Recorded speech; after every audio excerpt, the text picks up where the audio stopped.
Welcome to the Perfectly Honest podcast, where we talk about family and relationships and our testimonies of Jesus Christ. I am Michael. And I'm Kiahna. And today I am feeling less healthy when we're talking about health today. My back hurts. Yeah, his back will It hurts. Michael's got a really bad back. We're trying to work that out. Yeah, so take what we're going to say today as a grain of salt. That's what I'm saying at the beginning of the episode. Great start. Where I'm like, we're going to talk about health today, and we're bad at it. You're like, I'm in pain. Yeah. Well, if I'm being perfectly honest, Michael, I need to trim my toenails. That's so gross, but they're so long. Oh, really? Yeah. So if you're listening to this and you see me in person, can you check with me? Say, Kiahna, did you clip your toenails yet? Can you look at her feet? Look at those. Look at those. Look at those long toenails. Sorry, that is probably so gross. It's all good. We're there's a little bit of TMI. We should call that the TMI section instead of the perfectly honest section, honestly. Oh. So. I have a better perfectly honest moment. Oh, okay. I loved watching Coleman tackle his cousins today. Yeah, that was so funny. Yeah. Because he's 18 months and the others are 3 and 5. Right. And he's like, yeah, I'm going to get him. That's true. They were playing tackle, and they were, I was trying to just do a puppet show, and they were like, kill the puppet. Kill it. I mean, they were just tackling and wrestling and having fun. So. Yeah, it was super fun. Yeah, so it was fun. So yeah, today we're going to talk about health and some different things. Particularly, we're going to talk about body image as it relates to men and women. And we're going to talk a little bit about socioeconomic status and how those are actually related. So tune in for a wonderful episode. Yes. Of those things. So I feel like we wanted to approach this topic when we first started the podcast, but we weren't sure which direction we wanted to take. We weren't sure if people were really interested. Right. In hearing about health, our take on health and body image and whatever. Yeah. Because it can be a very overdone topic. Right. But we got a question from one of you, the listeners. We got a DM. We were so excited. Yeah. We're like, oh my gosh, it's so nice. They listen to our podcast. Because we were talking about, I think this was in our Perfectly Honest moment, we were talking about how we were we've been getting some Slurpees and it's been fun, you know? Yeah. And so this listener was just asking about navigating or balancing, being health conscious while still having those little treats like Slurpees and not feeling bad about it. Yeah. And then navigating all the messages you get from the world about how to look, what to eat, and what not. Right. Versus how we actually look in real life. Right. And there's just so many different opinions and voices telling you how you should look, and it's really annoying. Yeah, exactly. So today we wanted to talk about our approach to health and not necessarily the things that we do specifically. Yeah, not the do's and don'ts. And we'll say, some of those things because it's all kind of anecdotal for us. We're not nutritionists, but we try to learn the most that we can about nutrition. Yes. And that's going to be a reoccurring theme with us today. So let's talk about that first, and then let's kind of get into the differences between men and women. With body image. Yep. Yeah. So I'll just give my background on I guess upbringing and how far we've come, how far I've come in learning about nutrition. Yeah. So growing up, my concept of healthy was, if you eat salads, you're healthy. Eat an apple and you'll be healthy. Right. And I even thought a granola bar is healthy. Now looking back on it, I'm that was basically just a candy bar, a glorified candy bar, And a lot of them are, surprisingly. But growing up, we just had a lot of processed snacks. So that's what I would reach for. My mom didn't love cooking, so she would cook pretty simple meals, but I just didn't have a strong nutritional foundation of what actually would nourish my body. Because I remember just feeling hungry and confused why I was still hungry, and then eating more but not being like filled up. Right. And just being so frustrated because I was like, well, why am I gaining weight? Like I just need to eat because I'm hungry, but I can't eat because blah, blah, blah. Right. Anyways, so that was like how it was growing up. And then going into college, I tried to learn more about nutrition, and it was still like a very rocky path. And I'll say it wasn't until we got married that I really started to take it super seriously, because I was in charge of the meal planning and the grocery shopping and the nourishing of our family. Yeah. Even though our family unit was just 2 at the start. Right. And which was greatly to my benefit. I mean, I will continue to rave about how Kiahna's helped me improve my health so much. That's so sweet. Because and sometimes that's just what it takes. Like, it just takes a focus, on it, because we all know what's bad. Like, we know it's bad. So keep going. I want to keep hearing what you have to say. Yeah. And so it's honestly just been the last 2 years that I've really started to do my like actual research, not just looking at like, what is it, Mayo Clinic? Is that one of the first things that'll pop up when you're like looking at health or like symptoms? I don't know. There's like a few websites that are always the first to pop up when you're like, is this good or bad for you? Right. And they are very quick to offer their opinion that has like no research background to it. It's crazy how much like there's like how much research there's not, Yeah. And so I started to actually look at studies. I started to see different people's anecdotal stories. Right.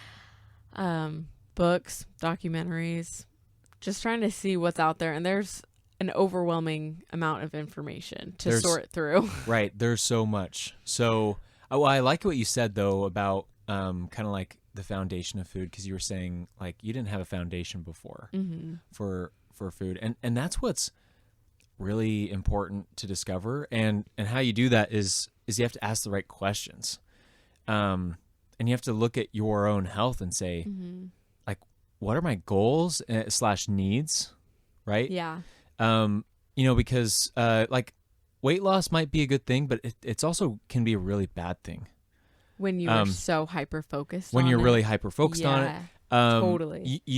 I think that, I've seen this happen with a lot of women, even I think personally that I know, who are just like, I have to keep losing weight. And it's like, no, you're not. No, you're fine. Yeah. Like it's good to have some body fat on you. Yeah, it's like, healthy. Like, we talk about just being lean, and it's like, we're not supposed to be like just so lean. Yeah. Well, especially women, like we were made to have curves. Like that's how God designed us. Yeah, exactly. And so like, I think even generally speaking, I'm not a nutritionist once again, but I think generally speaking, it's safe to say that women should have a little bit more fat on their body than men need. Yeah. For different reasons. So it's really hard to find the foundation, but here's where you ask the right questions is, you just look at food and you just start to look at what's in it, and you start looking up ingredients. Yeah. Like I don't care about calories as much. I have not paid attention to calories probably since we've gotten married. Yeah, because the thing is you should have an abundance of calories, and depending on what you're doing with your day is what kind of calories you should eat, and that starts to get into the ingredients, right? So it's like, if you're not actually doing like that much work, and this goes into, I've been doing a deep dive into like backpacking health, so yeah. So this is like part of this, but generally speaking, low workout, which is what we do most of our day, or just like menial task, we need to eat some fat in the morning so that we can get through our day with a lot of energy, because that's a long-term energy supply. Yeah. Carbs is where you get really fat, because we just eat carbs all day and they're supposed to be fast burning. But your body's not saying burn fast carbs when you're sitting down at a desk, right? If you're running, it's good to have a good amount of carbs because your body's saying, I need to burn those. Yeah. Right. So that's one aspect. Sorry, I'm going into different things here, but look at ingredients and just like look them up, right? Like this is what I kind of started with. It was like, okay, I see that this has yellow 6, whatever that's called. I think it's like red 5, yellow 6, or whatever, blue whatever 5. it is. Yeah. And you just kind of look into that and just see, how do they make this? How is this processed? Why is it in my food? Yes, right? Exactly. And when you start asking those questions, you start asking like other questions, like, oh, what's dextrose, right? And like when you look at that, you're like, oh, maybe that's a bad thing, and you're like, oh, maybe actually, turns out it's actually not so bad, because it's actually better than table sugar for the most part, because it's it's more glucose than fructose. Yeah. And then you start asking yourself, what kind of sugar should I have? Where should I get my sugars from? Should they be added sugars, or should I try to just get them from fruit? That's actually a really good place to start too, if you're trying different diet needs, is, what kind of sugars should I go for? I mean, just try cutting out all added sugars. Yeah. And you'll be surprised how difficult it is. You're going to see the difference. And I have a funny story about that, but I want to hear, so I've been talking so much, so I want to hear more of your thoughts as we begin. Well, like, I think what you were saying, just looking up ingredients, I know for me, like, it's gotten to the point where when I go grocery shopping, I like to stick to the outer limits of the store as much as possible. So that means the produce, the dairy, the meat, and then there's just like a few things in the middle aisles, because the middle aisles, it's like fresh stuff. Yeah, the middle aisles is what gets you. There's all sorts of, well, because that's the stuff that's supposed to sit on shelves forever and ever. Anyways, we didn't want to get like too deep into just like, I don't know, our right, but this is the approach. Okay. Right? Is like seek out fresh food, try to do less ingredients, but at the same time try to diversify what you're eating, like get lots of different veggies, but like, well, and I will say this, experiment with your body. That sounds kind of weird. I know, experiment. Well, like, but so many people are going to tell you, this is bad, this is good, this is bad. Eat it. Right. See how it makes you feel, because everyone's bodies are so different and they react differently to different foods. And so, like, something that would feel great and taste delicious to me might not sit so well for Michael, because that may be not like the nutrients he needs right then. Right. And we do find that quite a bit. We actually have had fairly different diets, but we've never been on a diet. No. Like, we've never been like, it's time for keto. In fact, I feel like we do have a lot of diversity in what we eat.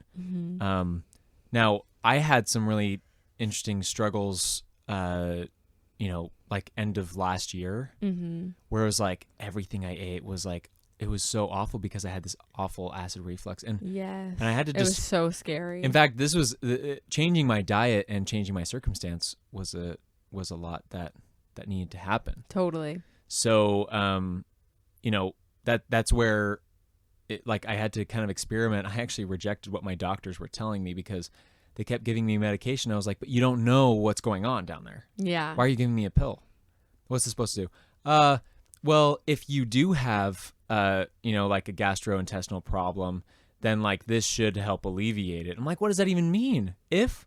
Yeah. I'm like, I'm going to start taking a pill. Wishy-washy, and it's just a Band-Aid.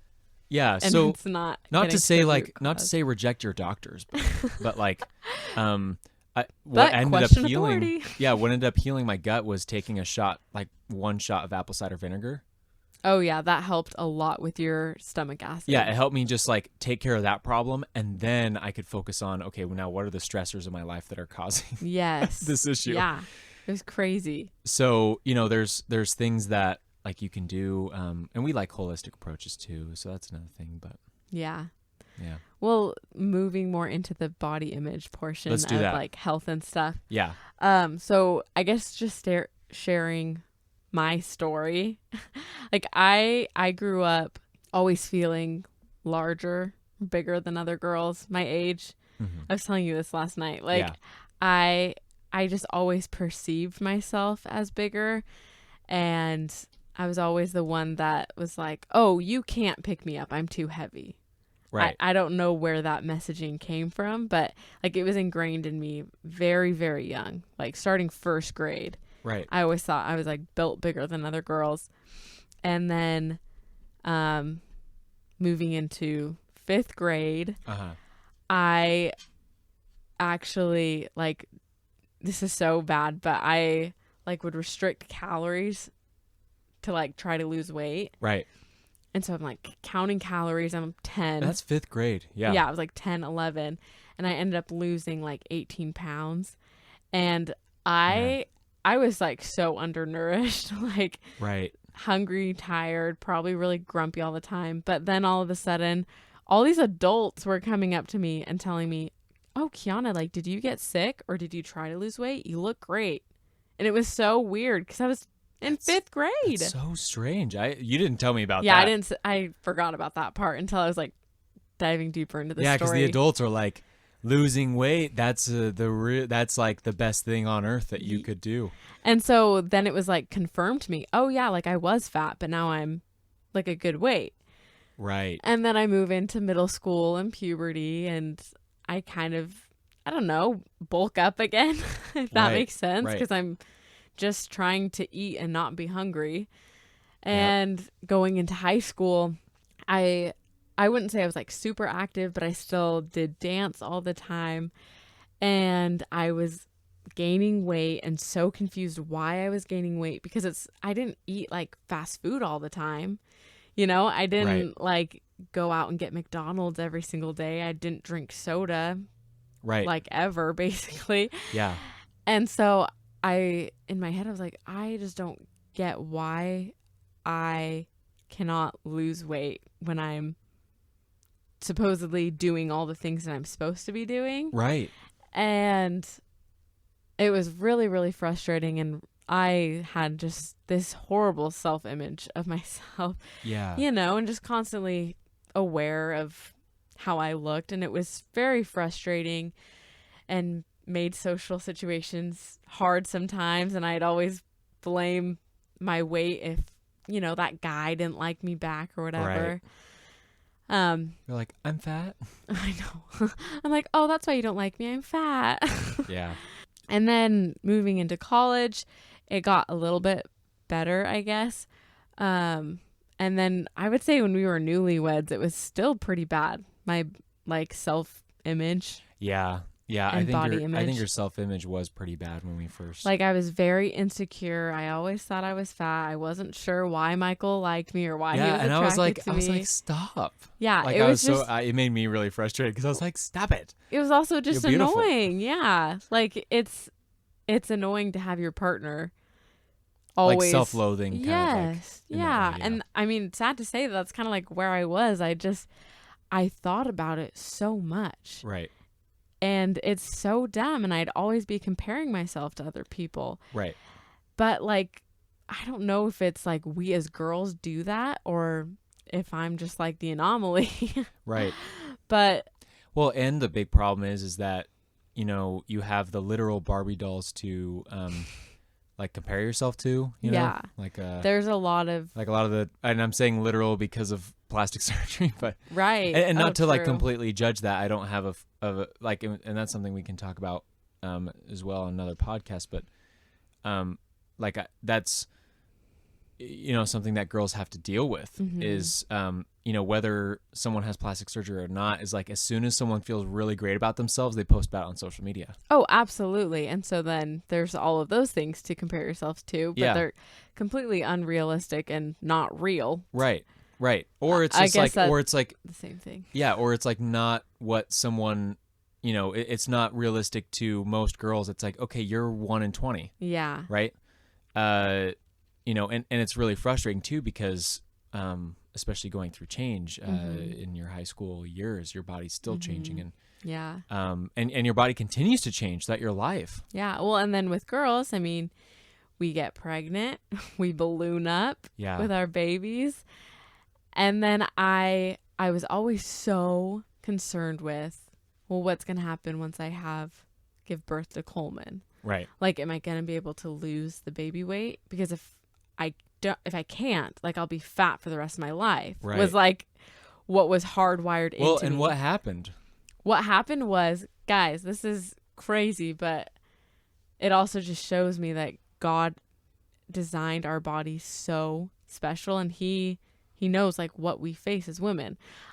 I have just learned more about nutrition. I haven't done any special diets. I didn't do any special workouts. And I lost all of the baby weight plus like 10 more pounds. Right. Which was awesome. And it was great because I didn't have to focus on losing weight. It just happened because I was breastfeeding, and that's like what God designed for us. Right, exactly. And you were just like not focused on it. No, it was about your body. It was about nourishing myself so I could nourish our son. And here I am, like 18 months postpartum. I have stretch marks all over my stomach and legs. Yes. I have loose skin, and I have never felt better about myself. Yeah. And I never expected to be the most confident in myself as a new mom. Like, that is so weird to me. Right. Because I thought, oh, like your glory days are when you're a teenager. That's when you're supposed to be. That's when you're like supposed at to your look prime, good, right? Yeah. But like, I just don't care anymore. Right. And I just love my body and how it functions. And the way that God designed it is so miraculous. And I see how strong and capable I am. Like growing life, birthing life, sustaining life. Like, that's amazing. It's so cool to be a woman. Well, and that's what's amazing is like you're going to be going through that for, you know, the next however many years, right? Yeah, that we're going to be trying to have kids. And it's like, that's just it's like your body's going to constantly change. Yeah. But yeah, it's like, what's the focus about? Right.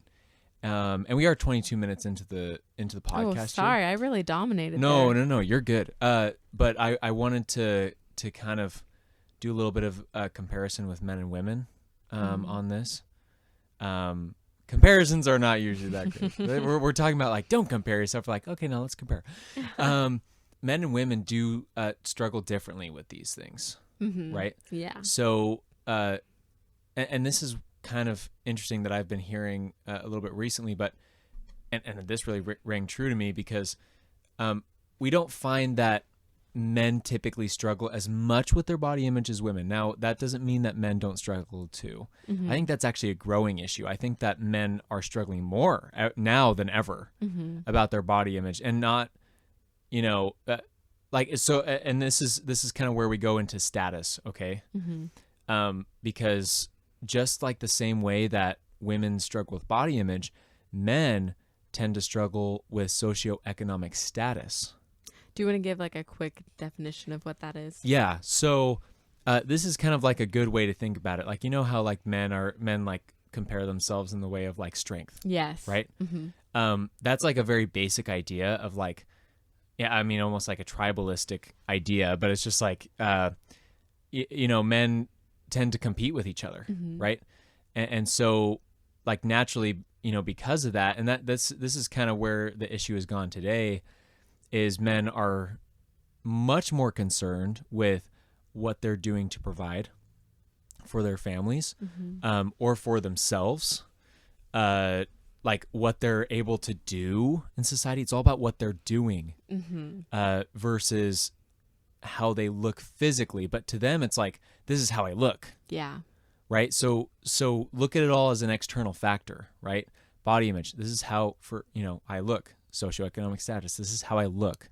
So in health, it's really important that we start to detach ourselves from the external factors and say, it's time to focus on my body being healthy and my daily productivity, what I'm doing to have a healthy approach to my day. I don't really struggle much with body image, to be honest. I've struggled a little bit more with my body recently because of health issues. Yeah. But like how I look, I usually have not cared. There's been a few things, like I kind of have a hunch a little bit on my back. I'm like, it kind of looks ugly, but it doesn't like affect me every day. Right. Right. It doesn't consume your thoughts. Right.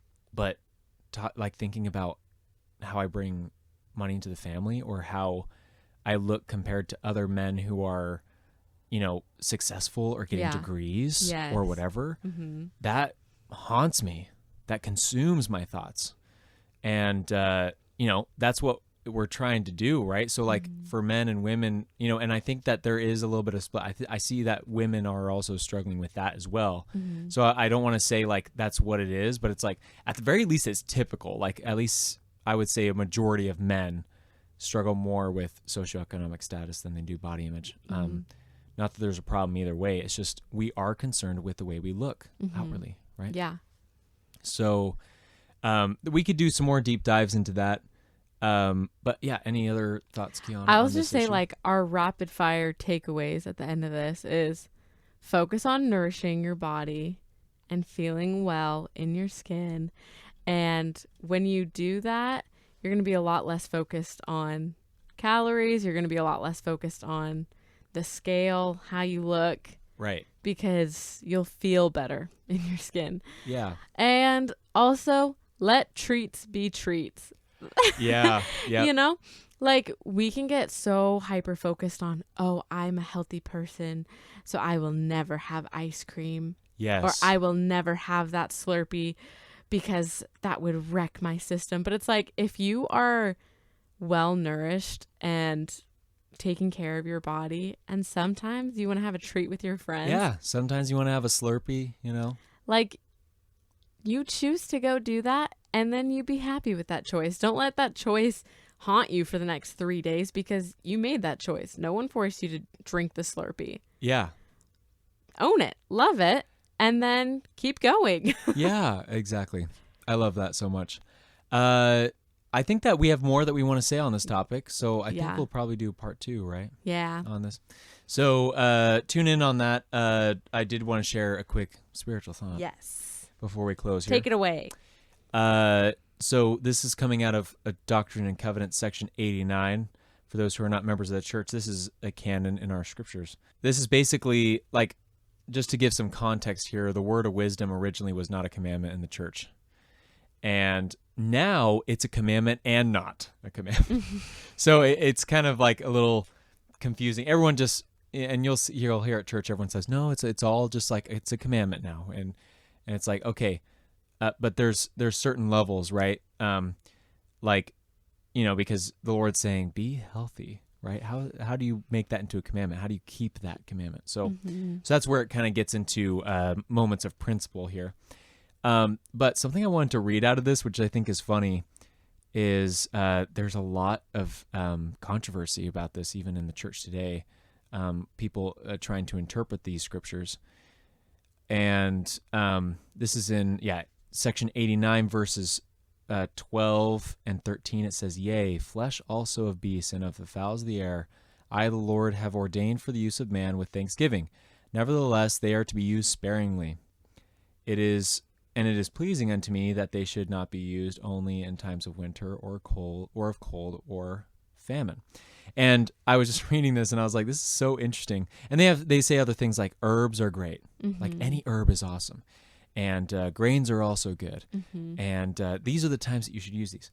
Now, people take these very literally, and some people take them, I think people take them either too literally or too figuratively. Yeah. And I think the Lord is trying to tell us, like, hey, I've given you grains, I've given you meat, I've given you herbs. They are for your use. Okay?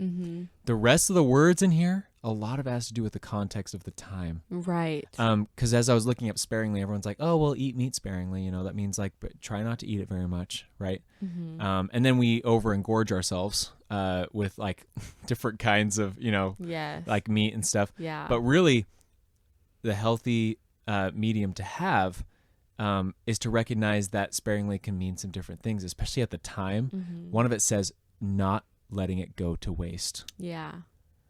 And because it was not easily accessible. Right. It had to be hunted for, right? Don't overindulge yourself in that. It says take it with thanksgiving and make sure you do this sparingly. Yeah. And so I think that there's an essence of gratitude and an essence of, eat, kind of like, eat when you have it, because there was no preservatives at this time either, right? So, right. So I wonder what the Lord would say if he wrote this today, if he said this to us today. But just kind of wanted to give some perspective there. And Yeah. Thank you for sharing that. Yeah, there are a lot of hot takes on the word of wisdom, but I think it boils down to praying about it, experimenting on the word, and seeing what is good for you and your family. Thank you guys so much for tuning in. We will definitely do a part 2 because apparently we have a lot to say on the topic. I know. This was already a long episode, so thanks for watching. Yeah, thanks for being here. And if you have any more questions or comments, make sure to DM us, and we'll see you next week. Bye. Bye.